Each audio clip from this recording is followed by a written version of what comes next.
let us start. Kayena vacha chittena pamadena maya katang achayang kamame bante buri panya tathagata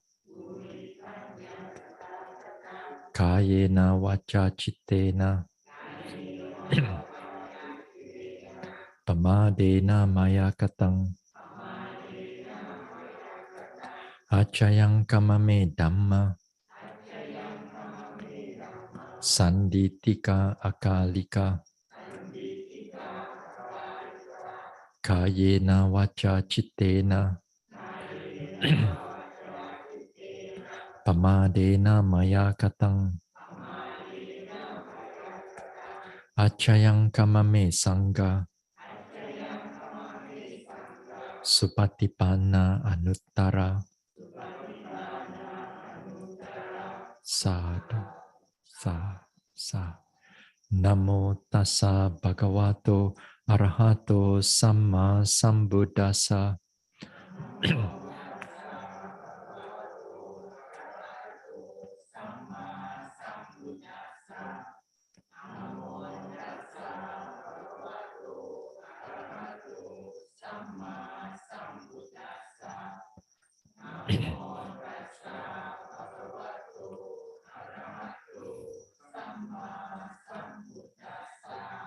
Buddhang saranang gacchami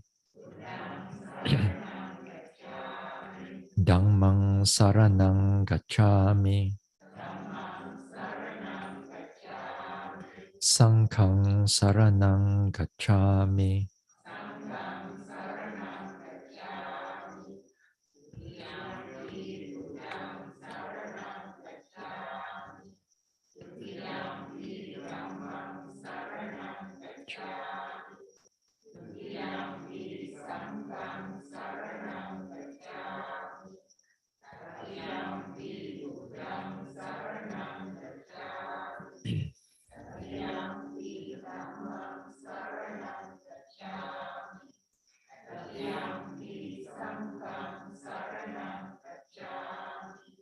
Tisarana gamanang paripunang Panatipata veramani Sikkhapadang samadhiyami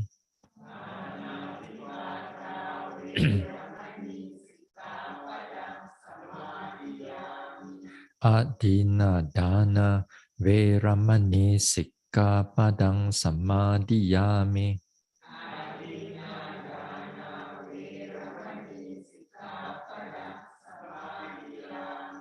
Abrahmacharya veramani Sikkhapadang samadhiyami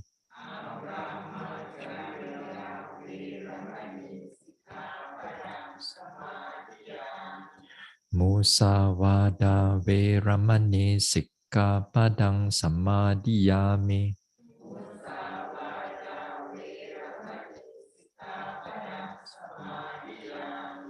Surameraya majapamadatthana veramani Sikkhapadang samadhiyami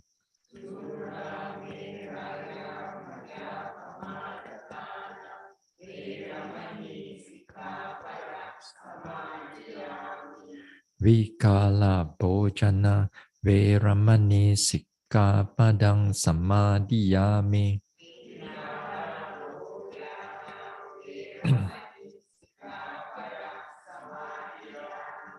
Nacha Gita Vadita Visuka Dasana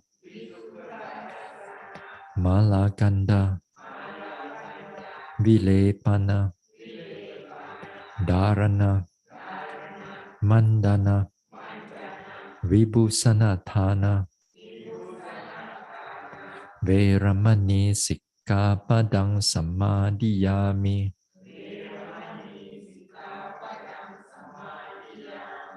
Uchasayana Mahasayana Veramani Sikkhapadang Samadhiyami.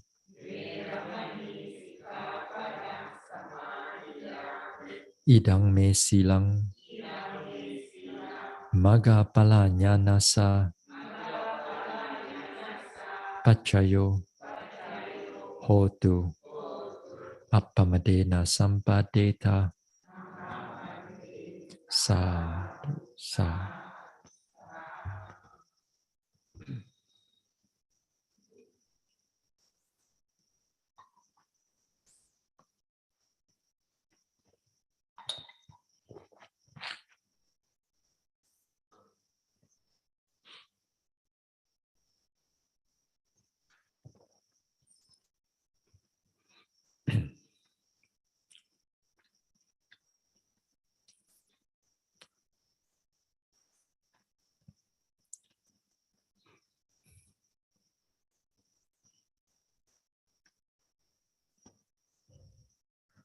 Okay, let us do some guided equanimity before we start the Dhamma talk.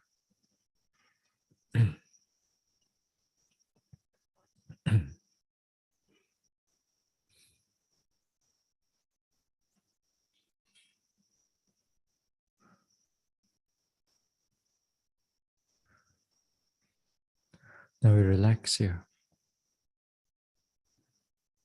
We let go of the noting on the vipassana objects. And keep the mind in the present, calm and peaceful. Let go of all the thinking, planning, memories. And keep the body relaxed. Relax from top of the head, slowly down the forehead, face and neck, shoulders and arms, chest area, stomach area, down to the back and spine, to the hips and buttocks, to the thighs, to the knees, to the calves, ankles, sole, toes. So relax the body, keep the mind alert and present.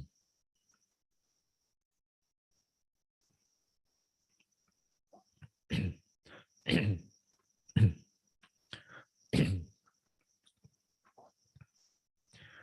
am the owner of my own karma. I am the owner of my own karma.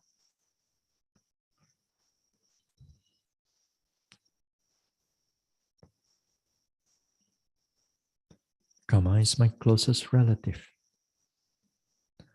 Karma is my closest relative.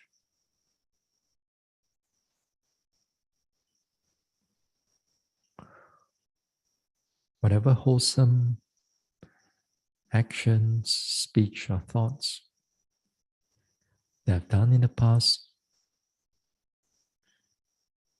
then it will ripen in the present or in the future.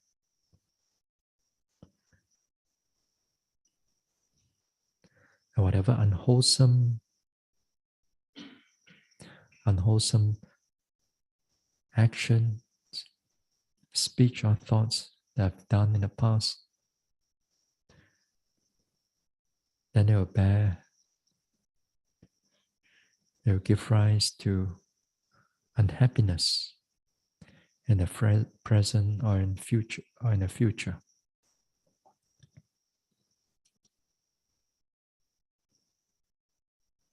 I'm the owner of my own karma. I am subjected to the law of karma.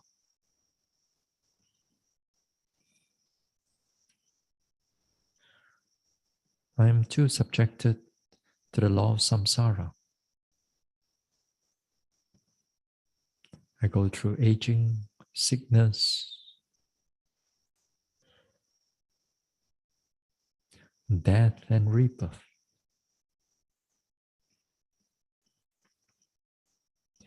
May I be able to accept the truth. May I able to accept the truth, accept the reality without fear, without anxiety, without bias, but with understanding, wisdom, and calmness.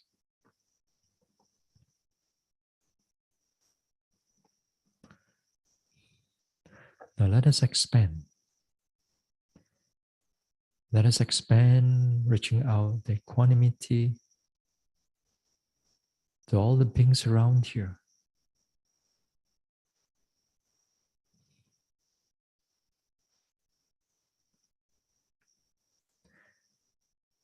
Monks or nuns, fellow yogis, Dharma workers, helpers, volunteers, donors, sponsors,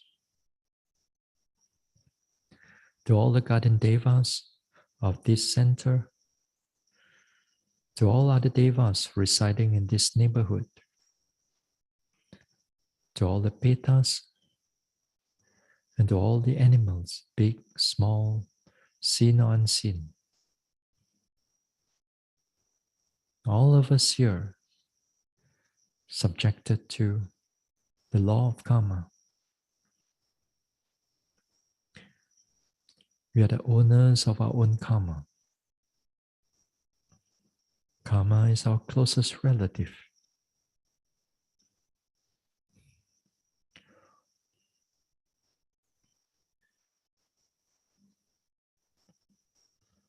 Whatever wholesome deeds they have done in the past,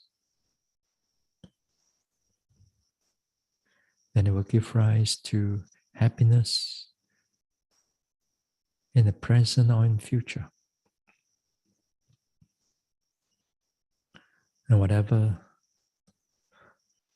unwholesome deeds we have done in the past,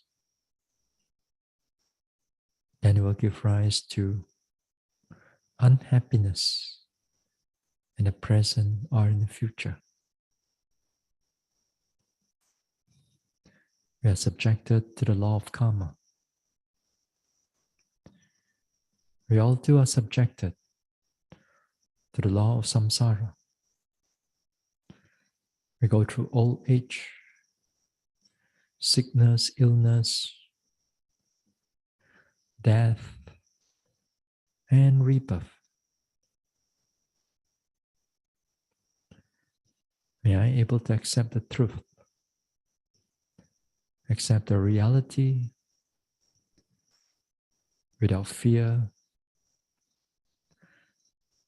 without bias, without anxiety, but with understanding,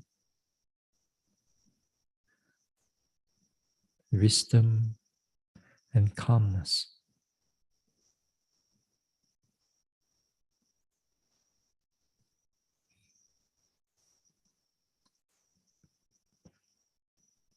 Now let us expand to all the beings in this country.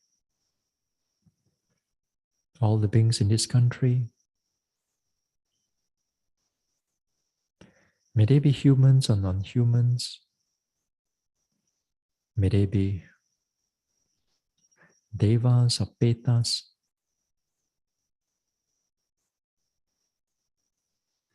may they be animals, big, small, far or near, seen or unseen.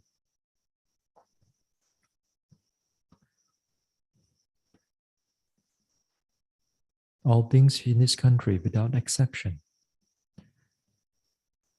they are subjected to the law of karma. They are the owners of their own karma.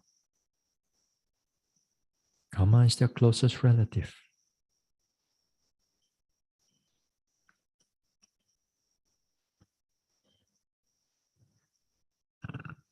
Whatever wholesome deeds they have done in the past, then it will give rise to happiness in the present or future. Whatever wholesome deeds they have done in the past, then it will bear the fruit of unhappiness in the present or future. They are all subjected to the law of karma. They too are subjected to the law of samsara, towards old age, sickness, death, and rebirth.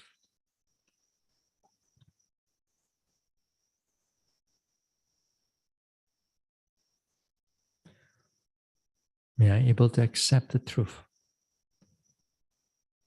with wisdom, with understanding, and not with fear, not with bias, and without anxiety.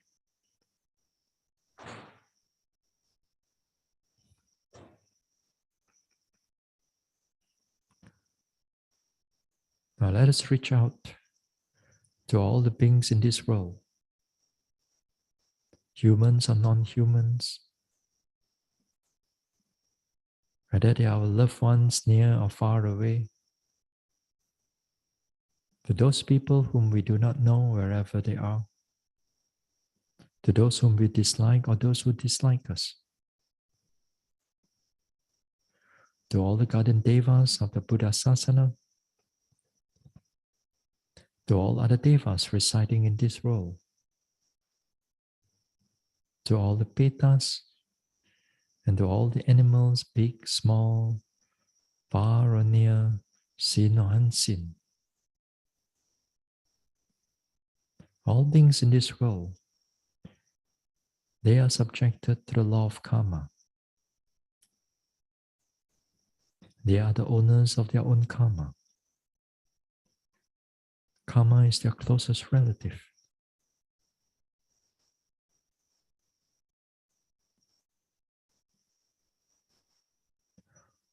Whatever wholesome deeds they have done in the past, then it will give rise to happiness in the present or future. Whatever unwholesome deeds they have done in the past, then it will give rise to unhappiness in the present or in the future.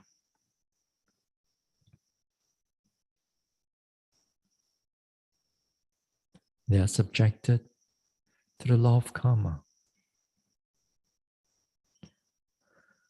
They too subjected to the law of samsara, to aging, to sickness, to death, and rebirth.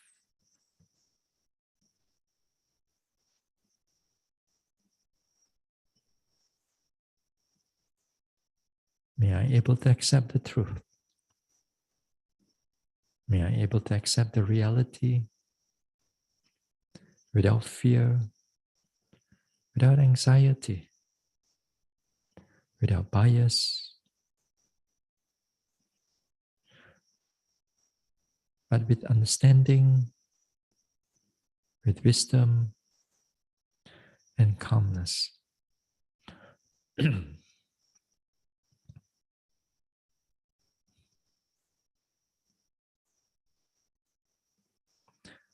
Now let us expand. Let us expand this equanimity to all beings without exception. All beings in this universe or universes. All beings from the highest plane of existence down to the lowest plane of existence. All beings in all the world systems.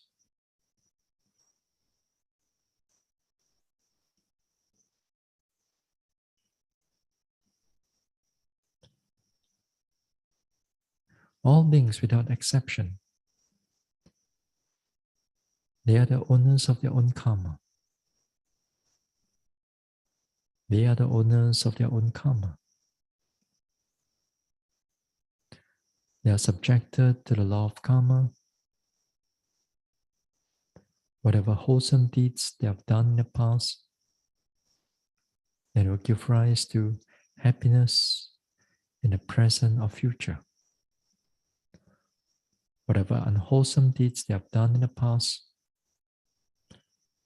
then it will give rise to unhappiness in the present or future.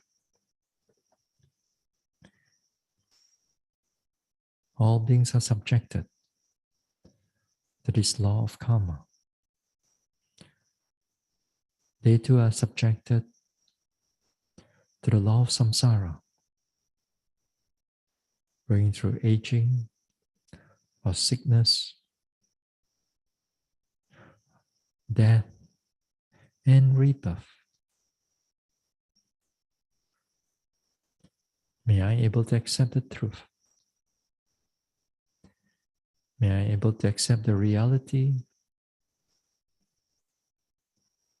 without fear, without anxiety, without bias,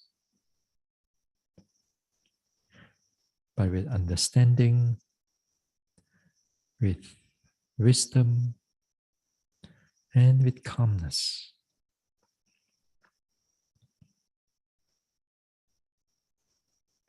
May I able to accept the truth without fear, without anxiety, but with wisdom, with understanding, and with calmness.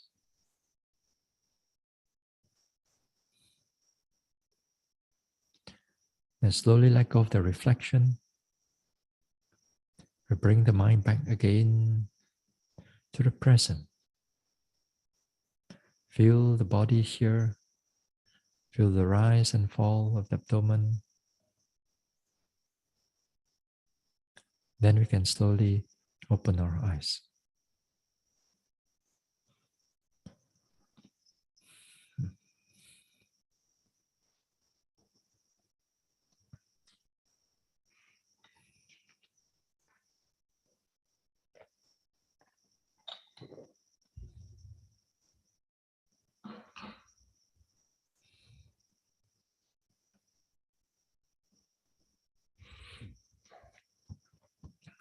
Right. So, Tuesday, we were talking about the insights. And some of the insight, as I said, that I try to relate where the equanimity is involved. As I said in the beginning of the practice, we don't see much of the equanimity yet. But equanimity is already doing its job. In the sense that when the equanimity is there, they keep the mind in balance.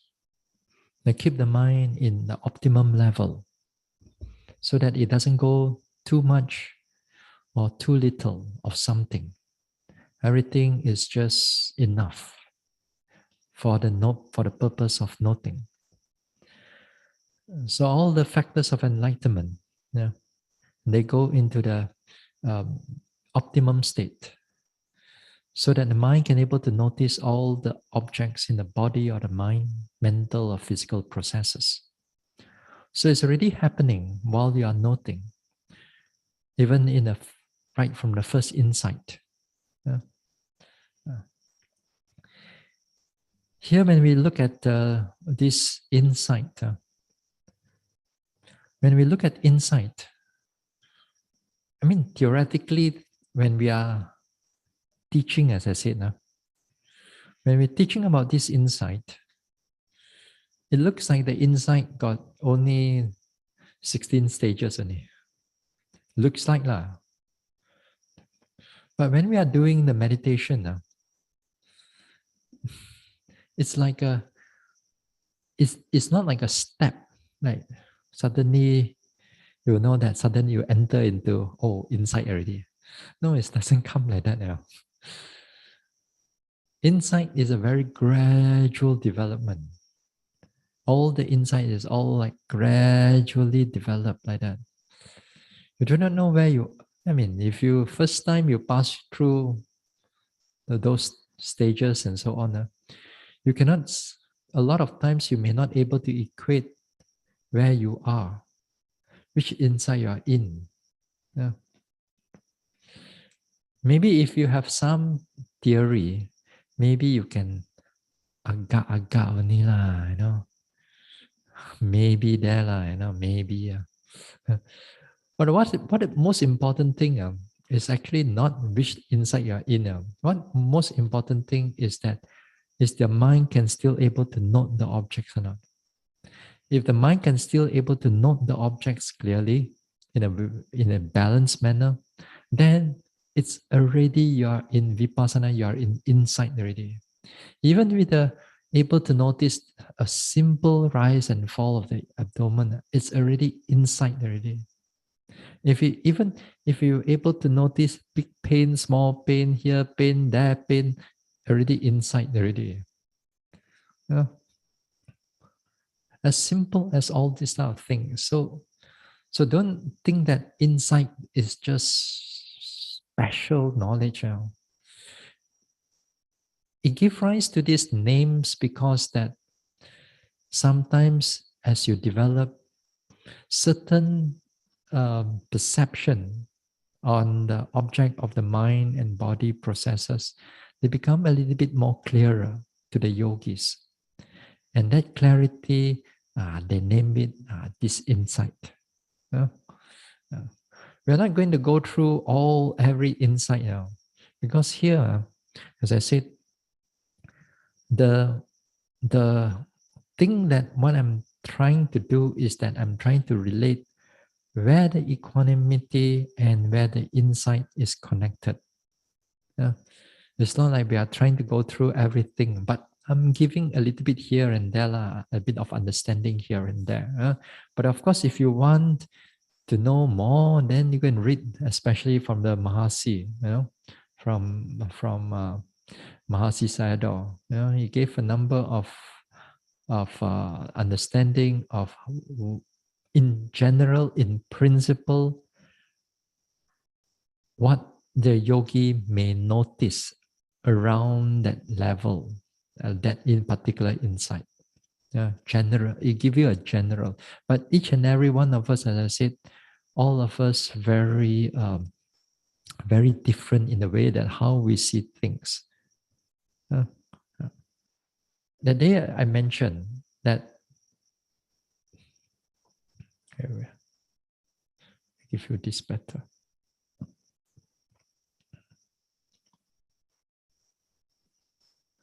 Now the day I mentioned, the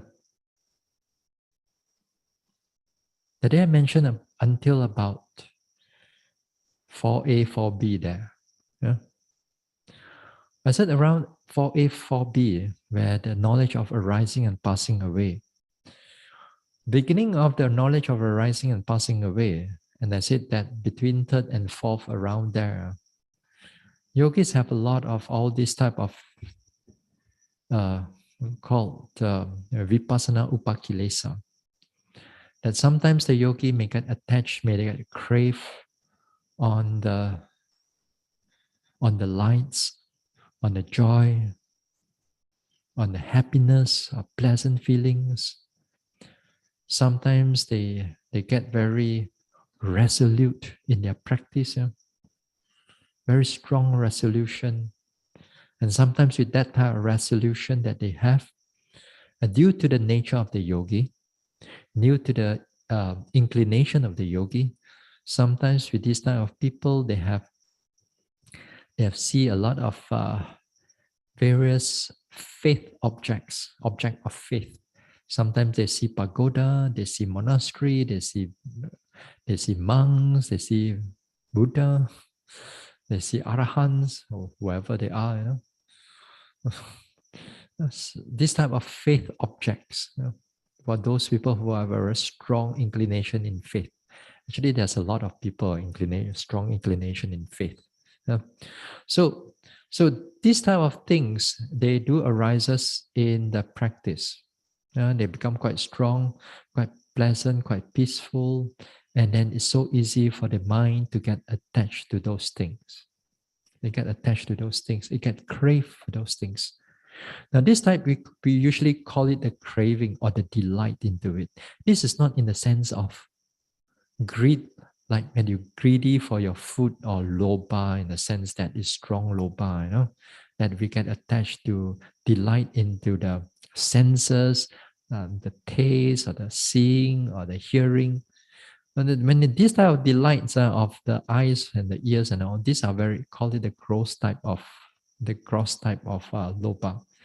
But the one that comes with meditation, there's a kind of loba also, of course, if you go through this one. But it's more like a very soft type of craving. It's a delight into it.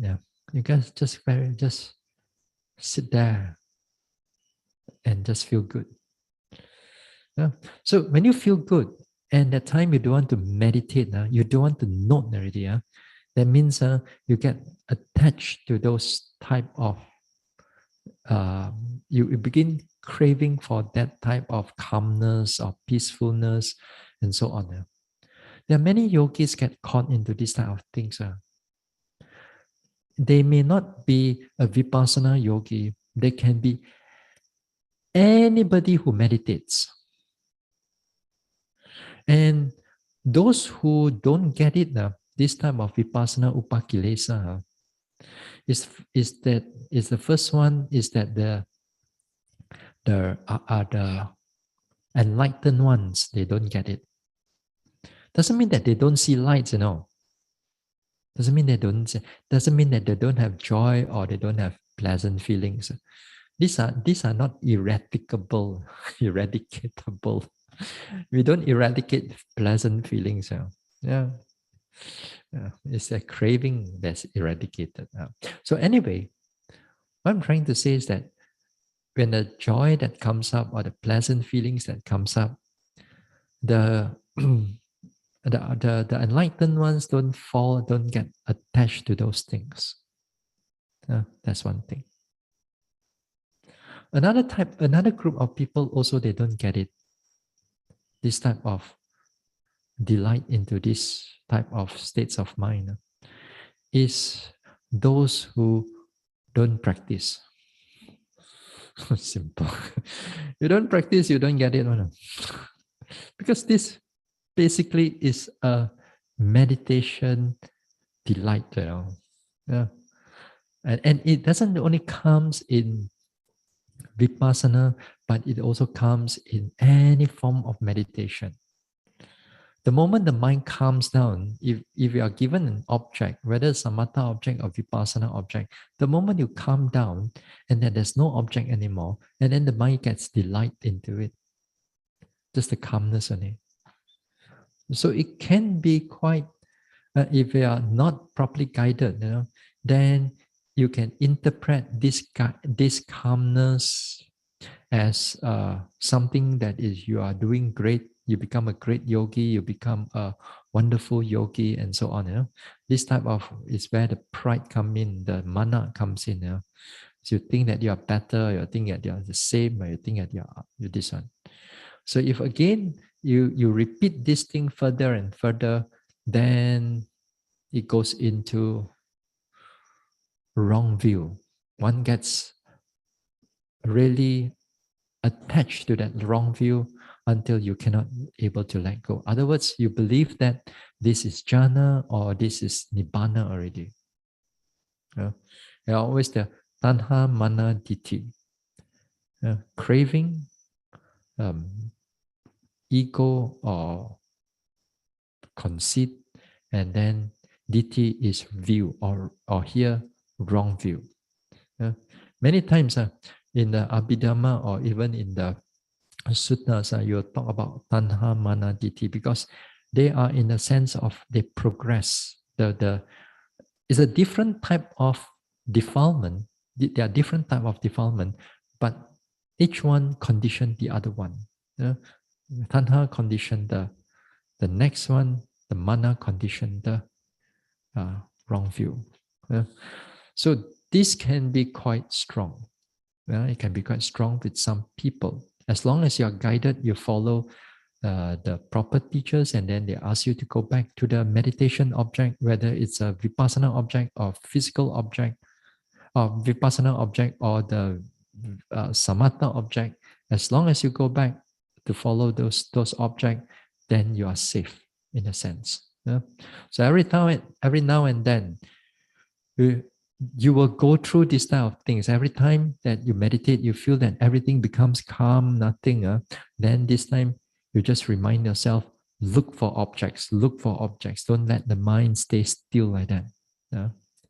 It's still for too long, then it's problem. Sometimes it's still just for a while, then objects come in again, changing. That's fine. That's not a problem. But it's still for too long. Say a few minutes already, nothing there. Still quiet. No movement, no nothing. Then something is wrong already. If cannot, get up and walk and do something else. Don't sit there. Especially this one is during sitting.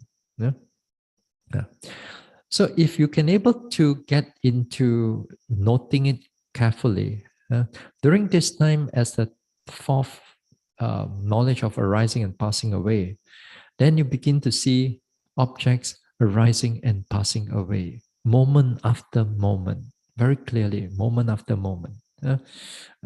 It stays there.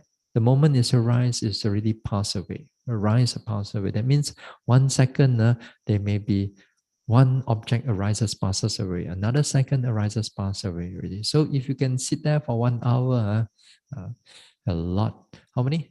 36,000. How many? How many thousand? I don't know. But anyway, what is important is that during this time, the third and the fourth, the fourth insight especially, it is quite, it's balanced on a, it's balanced. Even if you have pain that comes in, it's not so strong. Dukkha is not so this one, but the aspect of anicca is very clear. The aspect of anicca because of the arising and passing away. This one is the real perception of anicca. The proper perception of anicca, that this type of anicca, this perception of anicca, it will condition for further development for the purpose of enlightenment. Whereas the outside there, you think about anicca, you think about impermanence, although you use the word anicca, that is more of a reflective anicca. It's good, it keeps the mind wholesome, it keeps the mind doesn't attach to so many things, but if you only have that, you wouldn't able to take you out of samsara. It makes your samsara happier, but not out. It makes your life a bit more happier because you don't get attached to this and that. So anyway, the perception of anicca in the various ways that it will shows you the perception of anicca, and then you will see this arising and passing away in many phenomena. Whatever phenomena your mind touch, whatever phenomena your noting mind touch it, then it shows arising and passing away. And sometimes like sometimes I talk about concepts. Concepts are breaking up. Sometimes when you know your stomach, when you begin, when you meditate, where's the stomach? Stomach is here. Where's the pain? The pain at the buttock, left buttock. Where's the other pain? Right buttock, or the right knee. You know what is, you know the position and all that thing. But when it comes to breaking of concept, then when it breaks the concept, slowly break, then when there's pain, you do not know where is it, but you know that there's pain somewhere. You know that there is a sensation, but you do not know where exactly the sensation is, because all the sensation or the pain arising and falling, everything just go arising and passing away only. Everything just go arising and passing away, and you do not know where they are. Sometimes the mind also arising and passing away, the body also arising and passing away, and all of them, sometimes they overlap to each other. So until they overlap to each other, you put the attention there, you don't even know which one is mind or which one is body, because everything looks the same. arising and passing away. Yeah. So that's something like that now. Then the knowledge of arising and passing away. Yes. So again, different yogis, although this is how I explain it, but generally what is important is that during that time, the perception of anicca is impacting on that yogi. It's as going inside to the yogi. You begin to seeing this anicca in the sense that you're going to begin to drop what is nicca, what is permanent. The idea of permanent is begin to slowly eroded a little bit here and there because of the right perception, the proper perception of this, and the truth is right in front of you right now. So you're observing these type of things. So it's good during this time, your mind is quite balanced, quite good, and you can able to meditate for a long period of time. Walking, sitting, not so much of you can quite energetic, and the energy is quite balanced. Everything is in quite balanced manner. So it's honeymoon period.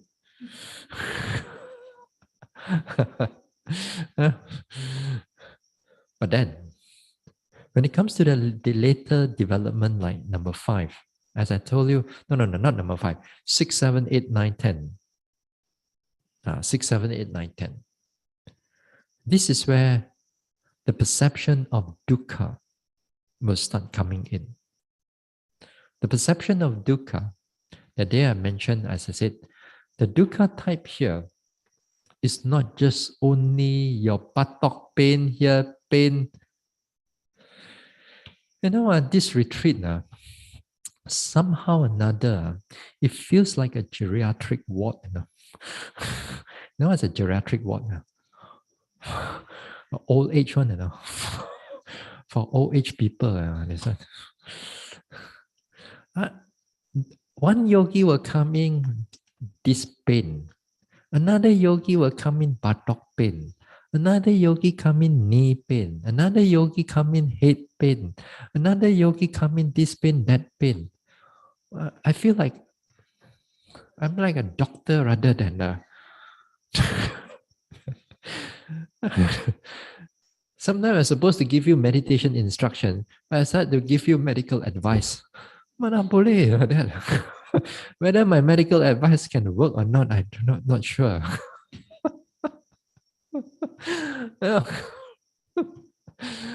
But anyway, this is like that. When it comes to meditation, usually is where you have, when you have,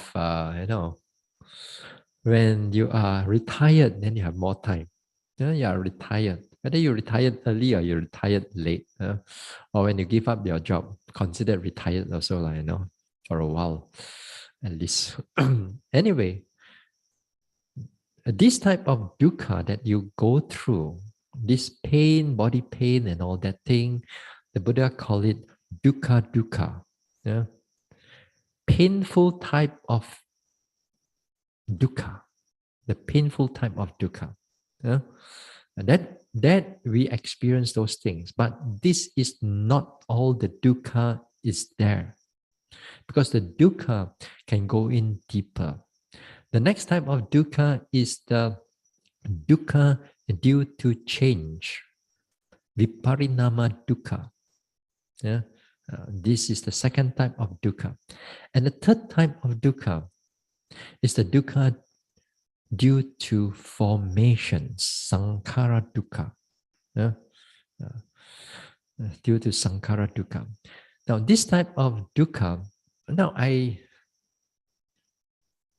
think I talked about it last year. Last year, when there's no retreat, then I got nothing to do, then I give talk, last year. Then somewhere in the first Noble Truth, I explained about the dukkha. And of course, when I explain that type of dukkha, then I explain it through, at least on the vipassana level. Because the nature of dukkha is truly when you see it in the vipassana. You see it in the vipassana. I know we go through a lot of dukkha in life. I'm not undermining all the type of dukkha of the world, the type of, like, say, we see people go through cancer, or go through a certain operation, or certain death of loved ones, or separation of loved ones. This type is big dukkha. It is really strong dukkha, but this is not all the dukkha is there. I don't ever think that just because we experience so much dukkha in the world right now, and this is all the dukkha, and you think that you're wiser. Yeah, you're a little bit wiser. Yes, yes, yes, but not enough to get you out of samsara yet.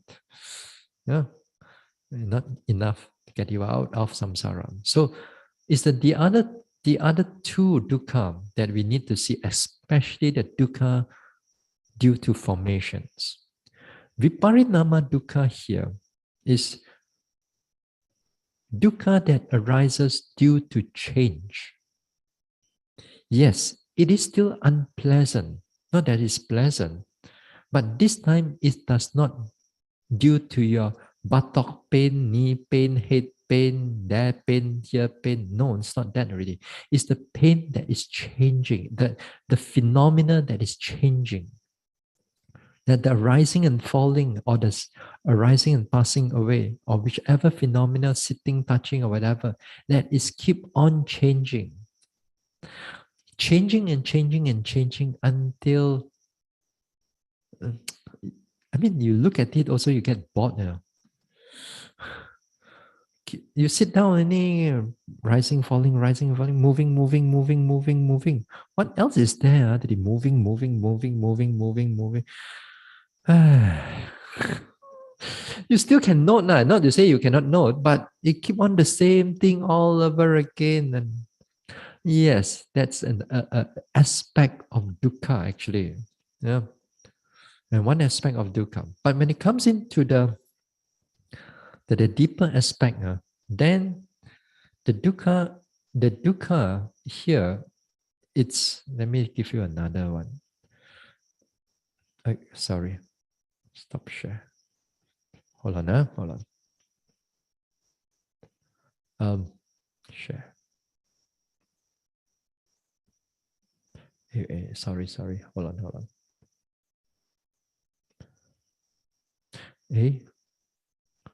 How come this one cannot go? Never mind.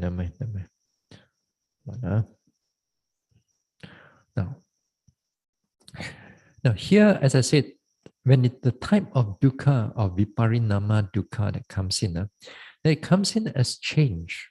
And a lot of things, like, for example, you notice something that is pleasant, let's say, you notice it very pleasant, everything changing nicely. And after that, you keep on noticing, you feel that it is a bit, it's keep on changing, and it goes into neutral, or it goes to a bit unpleasant. Not to say pain, but uncomfortable, unpleasant. Then when you look at these things repeatedly again and again, then there is a sense of like, dukkha, dukkha. But, but when it comes to the vipassana type of dukkha, yeah, the dukkha due to formations, this one is even more deeper. That is connected to the mind and bodily processes. Sankhara dukkha, the word sankhara here, mental and physical processes, what you are noting over here. That means that you see this arising and passing away in so many ways. Then that arising and passing away becomes like difficult to bear. And the difficulty to bear, it comes in many forms. It comes in many forms. Many forms, many patterns. And again, during this time, 5, 6, 7, 8, around that time, a lot of your time, your faculties get very kacau a little bit now. Like, even sometimes you wouldn't even to sit for 1 hour. Even before that, you can able to go through very well and all that. But this time, sometimes the dukkha that comes in is so unbearable. It's not painful, buttock pain, it's just unbearable, the whole thing. And you can't even sit 1 hour. Or you sit there, you start to a lot of fidgeting. You want to move a little bit, you want to move there a little bit, you want to slightly move here, there. So the body fidget because of the unpleasantness that comes with the arising and passing away. Now, here when that time it comes in, for example, like fearfulness. If the fearfulness here is not a sense of like, not in the sense of that you fear the ghost, you fear that thing. That type of fear, it's unwholesome mental fear.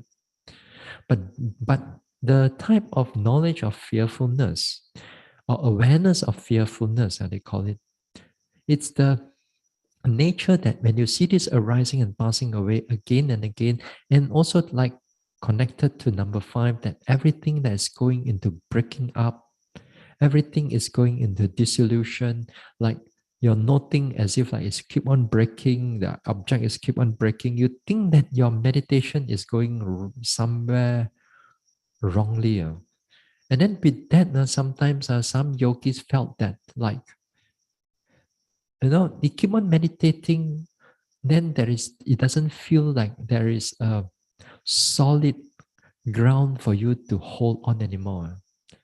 Meaning that, like that time when you sit down, rising, falling, Ubo, yeah, very fast, come in, sitting, touching, everything God, everything fine, wonderful, you feel good, that time you come into reporting also, you feel confident, you feel that you have something to report. But then here, sometimes in the knowledge of fearfulness or danger here, you find sometimes the dukkha that comes in as everything is breaking up, and then like as if like you have nothing to report. I don't know how to report. Everything is just breaking. I not everything gone again. I not here is gone, as if that means you got nothing for you to hold on anymore. You try to not sitting and touching also the same thing. You try to not the mind, you try to not the buttock, you try to not the rising, falling, nothing is there. So in other words, there's nothing for you to hold on anymore. So you feel that a sense of something wrong with your practice. Something something is not right with your practice. But actually you are doing right because that time your mindfulness is still very alert. It's still very clear. Actually, it's still balanced inside there. It's because of that area of dukkha that we cannot feel good. You're still noticing actually. It's just that when you come out of it, or after that later part, your mind gets very unstable. Yeah? And sometimes also like yogis, they experience like maybe sometimes they experience that the object that normally that like rising and falling, in breath, out breath, like touching, sensation and all that, those objects that you notice it's neutral to you, like rising and falling right now, you notice it's neither unpleasant nor it's pleasant, it's just neutral, it's just going clearly. But later on, when you come to this area like 5, 6, 7, 8 there, like sometimes it becomes like very unpleasant, truly unpleasant in the sense that it may squeeze you, it may twist you inside there, it may be pull you here and there, it may as I said, it just make your life miserable. No, it's just make your life miserable. There's a knowledge of misery, a knowledge of danger, a knowledge of misery, make your life miserable, make your life very difficult. Every time you sit down, like it's not in the past anymore, like it's pleasant, it's nice, it's going through everything. You thought that time everything is sure to soon already, you know. You thought you quake kwan, yeah, you know, at that time, like knowledge of arising and passing away. You may think that things are going to go smoothly because everything is balanced right now. Ha! Then you go through in a deeper development. That is where the dukkha comes in. Now, this type of dukkha, it comes in so many ways. So many ways, sometimes also I cannot even able to explain everything. But when a yogi goes through it, and I explain a few things, of course, I already know agak-agak where they are, you know. But this time, yogis may felt that their confidence, their meditation confidence is all shaken up. It's going to test you. And here is where some teacher says, is your gulong tika. You pack your bag and go back on this stage over here. Because it's really unpleasant for some yogis. Some yogis can bear it up much better and they pass through. Because here, the aspect over here right now is that to see so many various ways of dukkha, dukkha due to formations.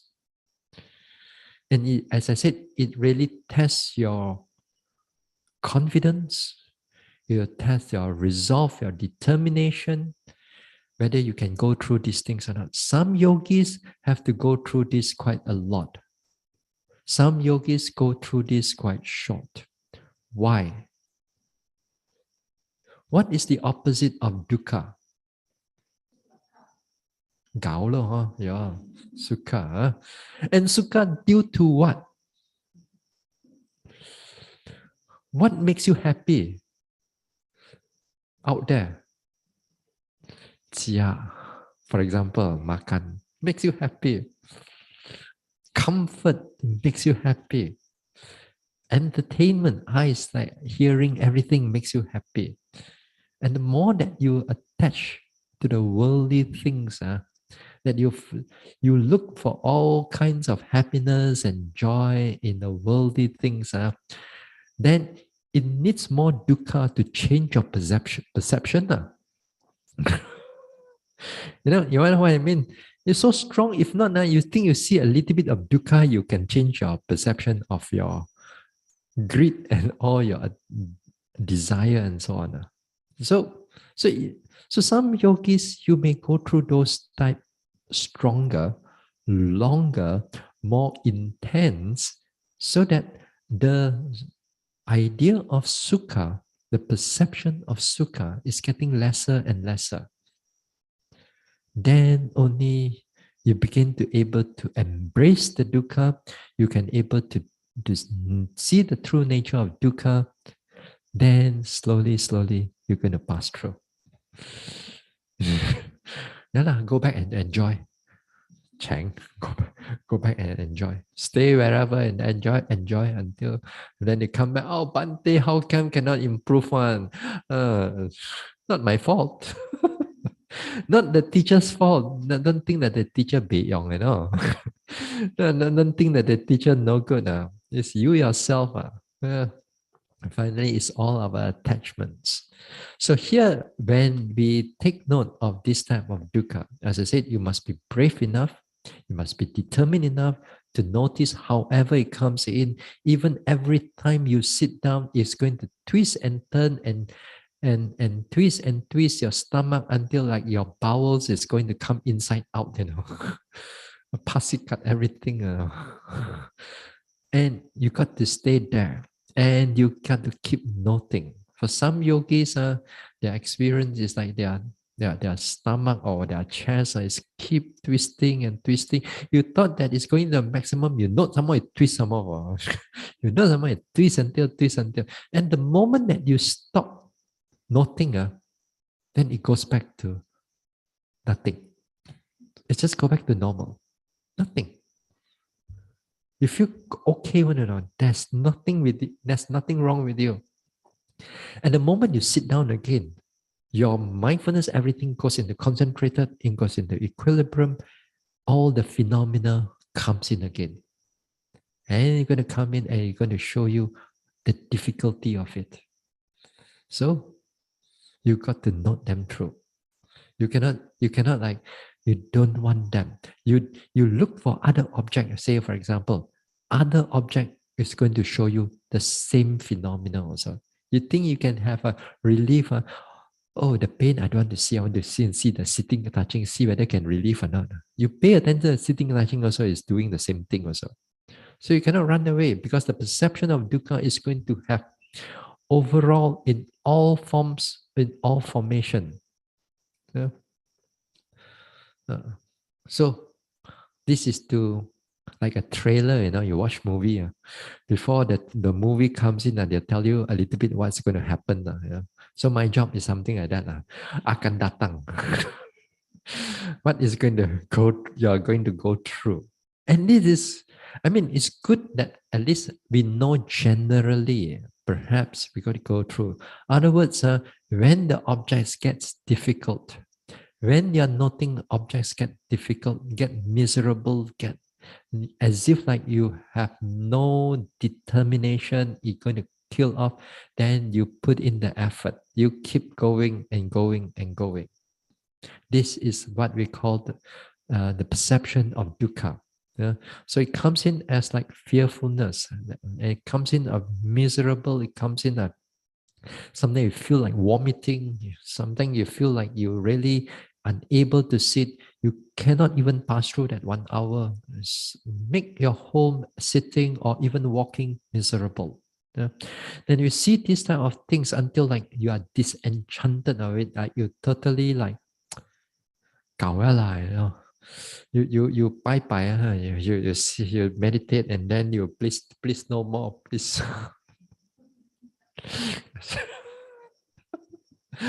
Then you get so difficult and you keep noting all those type of things until you get so disenchanted with all the formations, all the sankhara, anything that arising and passing away that you truly want to get out of it. Then when you get out of it, that time, how you want to get out? You want to get out to escape this dukkha. That means there's a genuine, this time, and there's a genuine, uh, a genuine resolve for enlightenment. Because you know that if you're going to go through this all over again in samsara, you're going to go through again and again. So it's never going to end. So that time, the resolve for deliverance, and that's what it say, a desire for deliverance, resolve for deliverance, the resolve for liberation, a resolve for nibbana becomes very genuine. Becomes very genuine. Here, like say, for example, you meditate here, pain there. I want nibbana, but you go back, you still enjoy. No, nibbana can wait, that one. But this time is different. This time is different. This time the resolve is there because you see a lot of difficulty. So formation is still there. That all arising and passing away is still there. Yeah. So the resolve of deliverance, you want to get out of this samsara. Yeah. Get out of this dukkha because it's so strong. Then when it comes into the number 10, number 10 here, knowledge of reflection or reobservation. What does it reobserve? It reobserve anicca, dukkha, anatta again. All the three anicca, dukkha, anatta. Now here when it reobserve again, then this time because of the mind is super clear, very strong, then also the dukkha also is tremendously powerful this time. You think that earlier on is powerful, this one lagi jialat. Even at times, you may go to walk, sit, everything. The moment that you concentrate your noting mind on it, and you get ready for the walking, get ready for the sitting. The moment you get ready for it, the dukkha comes in already. And And yet at the dukkha comes in, you see everything is arising, passing away, arising and passing away. And many times you see that this is not yours, this is not mine, and then it mix up again with dukkha and mix with this and that until it becomes again very difficult to bear. So it's difficult to bear this time. Yeah? But this is where your equanimity is going to be very important, to keep the mind as steady as possible. To keep the mind as steady as possible. Your equanimity will be good because it's going to go to the next one, the 11th one, the equanimity towards information. So other words, while you are going through all the dukkha and all that thing, you steady your mind, you resolve the mind, you keep it going. And here don't, of course, it gets difficult in the beginning, but bear up with it. Keep bearing up with it. The objects will be not easy for us to go through, but keep your mind steady. Your self-doubt, your hindrances, especially the doubting, is going to come in. You think that you are doing wrong. You think that you are not going to, you think that you want to give up. You think that you give you all kinds of hindrances, all kinds of thoughts, which is a different shades of self-doubt. It make you want to like feel like vomit. You feel like you don't want to meditate. It makes your life so miserable, but you stay there. You keep the mind as balanced as possible. Yeah? This is where the equanimity is really important. Yeah? You got to keep the mind as steady as possible. Now, when you're able to see these things and you, let's say you mature from noticing this dukkha and all that thing, then the mind matures into the equanimity of formations. Yeah. Now, equanimity of formation here is actually the same as what you see in the number 10 also. But this time, your mind is not affected by all kinds of dukkha.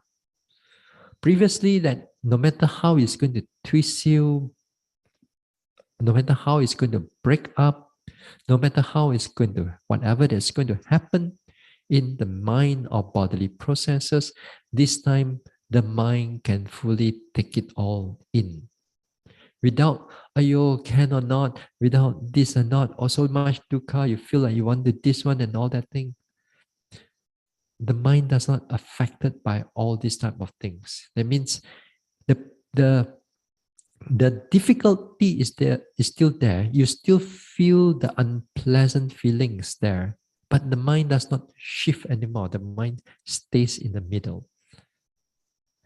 Even if that time there are pleasant feelings that comes up, say for example like your past experience uh, of the thoughts that arises, they give you so much joy. This time all this type of joy and all that thing goes into equanimity. It cannot arise as any form of joy or any form of fear or any form of anything. Yeah. Even mosquito bite you also. Yeah, still got feeling, but no reaction. The mind doesn't react to it. It's, no matter how difficult it is, how difficult, whichever type of dukkha that comes in, whether it's sankhara dukkha or dukkha or leg pain, everything changing also pain, the mind is not affected at all. That means that time, the mind fully alert of whatever that is going on. Even thoughts that come in, whatever people do anything to you, whatever, the mind is very steady. Even sometimes you sit, the lightning comes in and the thunder comes in, no feeling. Don't I got, but you don't react to whole thing. Everything, the mind is very steady. And this time also, it's also interesting because of that equanimity, a very strong equanimity. The equanimity is actually begins like in the forefront. So until there, that time, your walking and your sitting, everything is always in the balance. Always in the balance. That time is really like the effortless effort already that time. Truly effortless effort, because you wake up 4 o'clock in the morning, you can start the car already, and sekali can go very fast. Like you all wake up in the 4 o'clock in the morning, cannot wait until afternoon, then things are clear, This one, no. Equanimity is the moment you start. And you can able to do mindful in the walking, in the sitting, in the daily activities for a long period of time throughout the whole day after day after day. And you don't feel imbalance, you don't feel not enough energy, you don't feel overexerting. It's quite interesting also. Yeah. So that time is you can able to the equanimity come in such a strong manner that it comes to the forefront. That's why it called equanimity towards formation.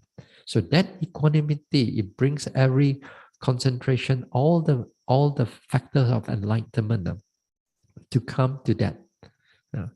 Then with that thing, if that equanimity of formations getting matured, that is where, as I said, you're knocking on the door of Nibbana already. Now, if this equanimity of formation cannot get mature, then you have got to repeat it again and again. And this time, I have no answer for you. Why Bhante still cannot get enlightened yet? No answer. But anyway, at this equanimity of formations, now let's say, in the text, in the Visuddhimagga, it mentioned that there are some monks who meditate until equanimity of formation, right until the doorstep of Nibbana.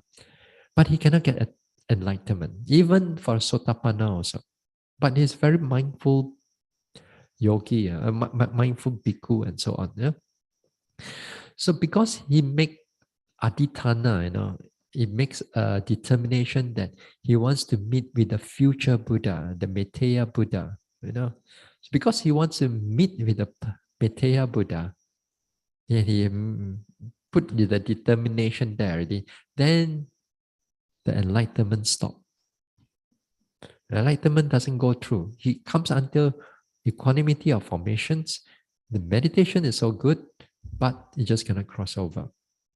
So some of us, for example, we may make certain adhitthana, and we already like, I want this thing. Then certain adhitthana can block you from getting into enlightenment. And sometimes it can connected with our view. Say, for example, you want to become Buddha. Let's say you want to do that. If you want to, then if you determine it very strongly, your enlightenment will not go you will not come to any enlightenment, but you will just go on with this equanimity of formation only. So sometimes there are people who wants to meet with some Buddha or future Buddha. So in the past, they already practiced. They practice until like equanimity of formation very powerfully. And it keeps there for life after life. It goes through life after life, life after life.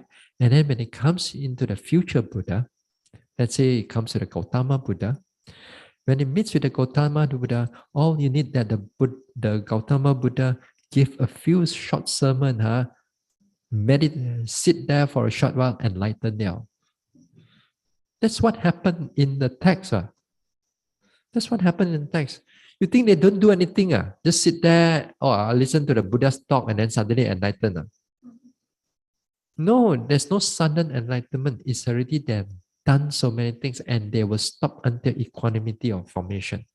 And when they stop until there, in the future, meet with the Buddha again, listen to the Dharma again, the Buddha, because as I said, you read in the sutta, the Buddha can know how far you are already. All your faculties, whether it's ripened or not, and so on, just give you the right talk. You make you sit there and bring up all your concentration up, everything into its full equanimity again. From there on, you notice a few things, 搞了 enlightenment. That's why it's so fast. That's why it's so, there can be quite a lot of people like that. I mean, we read in the suttas, those people who able to do that. But actually, it's, although we read in the suttas that there are many people like that, but comparatively in the samsara, they are just a very negligible, this type of people. Most of us, we cannot do that. Most of us, we cannot do that. So some people have that aspiration, I'm not sure what you want. Doesn't matter if you want to meet with the future Buddha, of course you have to go through the suffering of samsara, You still have to go through the suffering of samsara, but your faculties comes into maturity already at that equanimity of formation. Yeah? Now, let's say this equanimity of formation, that your mind is all in the tip-top condition right now, fully balanced, fully alert, fully clear, and the equanimity of formations comes into maturity. Yeah? Now it comes into maturity. That means the arising and passing away, what you notice in the equanimity of formations, there, certain times it will speed up. It will speed up. When it speeds up, you see the arising and passing away in such a fast manner that when you pay attention to it, you see whether it is anicca, or whether it is dukkha, or whether it is anatta. Anicca, dukkha, or anatta. You see this arising and passing away in a fast manner. So whichever that you see, it all depends on your personality or your inclination of your personality. So this is where they call it the triple gateway of liberation. Yeah, we don't want to explain too much of that. Just to give you an idea, the triple gateway of liberation. So it's right until the equanimity, the maturity of equanimity of formation before you get into enlightenment process. You see the changes and how does the arising and passing away looks to you. How do you perceive the thing?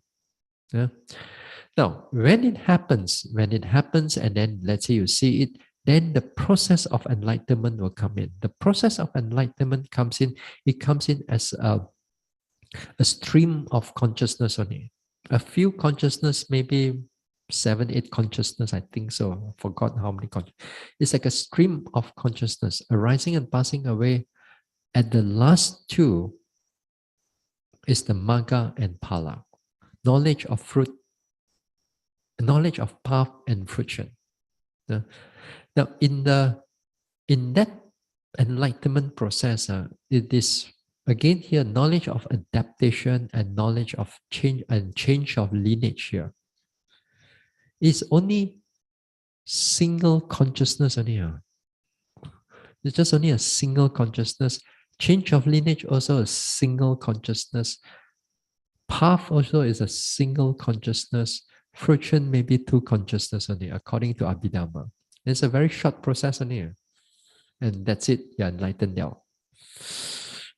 But that is the first time, as I said, that is the first time. Very fast, you go through it. But this time, when you go through this type of things, the state of mind is very different. It's no more Kanika Samadhi anymore. It's Appana Samadhi already this time. It's absorption concentration because it absorbs into Nibbana. Right? It absorbs into Nibbana. The path and friction are the 2 consciousness that takes Nibbana as an object. So when it takes Nibbana as an object, that means you drop into absorption. It's an absorption consciousness. It's no more Kanika Samadhi. But after that, just for a moment, a while, then you come out of it. You come out of it, it comes back to Kanika Samadhi again. Just for a short while, for the first time. But nevertheless, what I'm trying to explain over here is that the equanimity, don't ever underestimate this equanimity. This equanimity, when it's fully mature, it goes right at the doorstep of nibbana. Then maturity of that into enlightenment, you pass through. Also, the mind is truly stable. Is truly in a very concentrated manner, very concentrated, very stable manner. So don't underestimate this equanimity. It goes very deep. Uh, Maybe tomorrow we'll talk a little bit more on this type of things, on equanimity. So we'll stop here for tonight.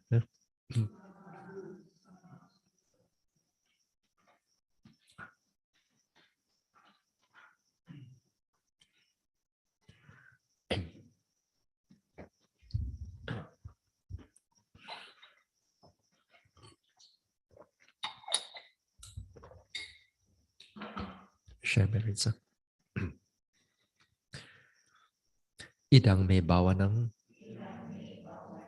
nibbanasa pachayo hotu. May my mental cultivation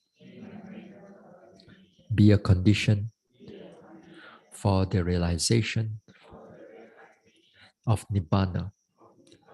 Imang no punya bagang sabba sattanang dema. We share these merits with our departed ones, with all beings and all the devas. Sabbe satta sukhi hontu anumodantu. May all beings be happy. May they rejoice in these merits. Sadhu, sadhu, sadhu.